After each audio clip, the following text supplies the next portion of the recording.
Dans cette capsule vidéo, nous allons étudier la méthodologie pour calculer les coordonnées d'un vecteur. Nous avons vu dans une précédente vidéo comment lire graphiquement les coordonnées d'un vecteur.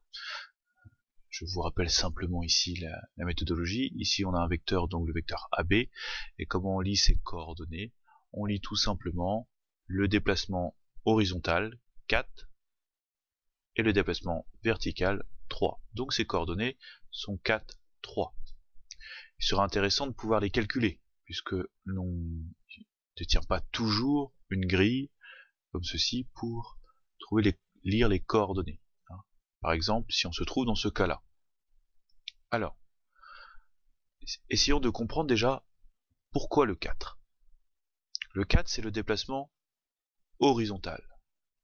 Comment le trouve-t-on? C'est tout simplement l'abscisse du point B, puisque l'abscisse du point B, ça va de 0 jusqu'à 6, moins l'abscisse du point A, qui va de 0 jusqu'à 2.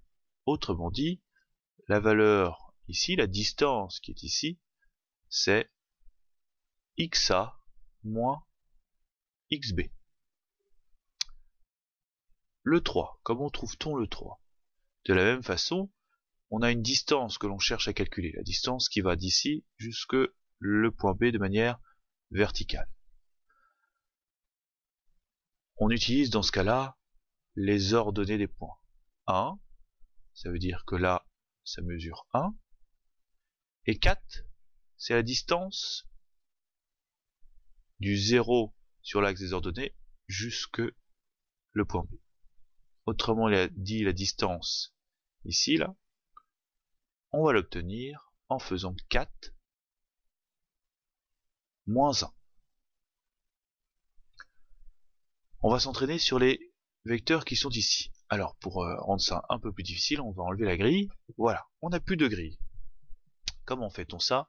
Et donc, on va tout simplement appliquer la formule que vous avez vue apparaître, c'est-à-dire que pour trouver l'abscisse, on fait l'abscisse de celui qui est le point d'arrivée moins l'abscisse de celui qui est le point de départ. Bien visualiser le point d'arrivée et le point de départ. Donc on va faire 20 moins 17, ce qui donnera 3. Et on va faire 6 moins 4, ce qui donnera 2. Autrement dit, les coordonnées seront 3, 2. Je répète, 20 moins 17, ce qui donne la valeur de l'abscisse, le déplacement horizontal, et 6 moins 4 égale 2, ce qui donne le déplacement vertical. Si l'on vérifie sur la grille, nous avons bien 3, 2. Passons au suivant. Le suivant est de la même manière, il faut bien visualiser le point de départ et le point d'arrivée. Donc le point d'arrivée étant F, la formule va être, pour l'abscisse, 17 moins 20, et pour l'ordonnée, 2 moins 1.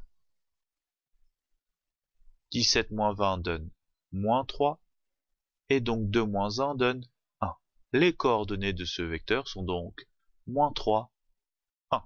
On vérifie sur la grille, nous avons bien un déplacement de moins 3 sur l'axe des abscisses, sur le déplacement horizontal, et un déplacement de 1 sur le déplacement vertical.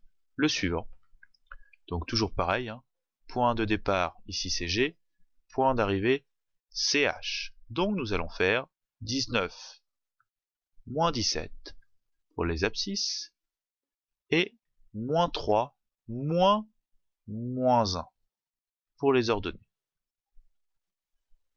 19 moins 17 donne 2, pas compliqué, mais là attention à celui-ci, moins 3 moins 1, ce qui donnera après 1, donc moins 3 plus 1, moins 2. Les coordonnées de ce vecteur sont donc 2, moins 2. On peut vérifier sur la grille de la même manière. Le déplacement vertical est de moins 2, puisqu'on descend, et le déplacement horizontal est de 2, puisqu'on va bien vers la droite. Et le dernier, le point de départ c'est I, point d'arrivée c'est J. Donc on utilise les formules. 15 moins 19 pour l'abscisse, moins 7 moins 4 pour les ordonnées. 15 moins 19 donne moins 4 et moins 7 moins 4 donne moins 3, ce qui nous fournit comme coordonnées moins 4, moins 3 pour ce dernier vecteur. On vérifie, nous avons bien un décalage vertical vers le bas, donc de moins 3, et un décalage vers la gauche, donc de moins 4.